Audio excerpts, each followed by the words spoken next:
5 idioms, meanings and usages. Go bananas means furious, extreme anger or to lose temper. Mister David सब गुस्सा हुए जब जेब कतरे ने उनका पर्स निकाल लिया.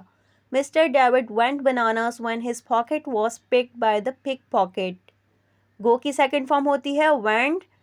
पास्ट में बात है, that's why we use went. Let the cat out of bag means disclose or reveal the secret.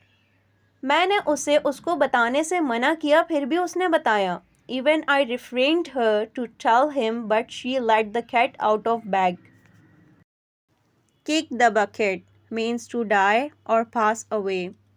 पिछले साल मेरी दादी का इंतकाल हुआ. My grandma kicked the bucket last year. Last but not least means not less important than previous statement. उसने फ़कीर को सिर्फ पैसे ही ना दिए बल्कि उसकी जान भी बचाई. She gave money to the beggar last but not least rescued him as well. Sitting on the fence means lack of courage to take final decision or unsure or not committed. लोगों ने महंगाई की वजह से फैसला ना लेने पर इमरान खान पर तनकीद शुरू की. People started criticizing Imran Khan due to sitting on the fence regarding inflation.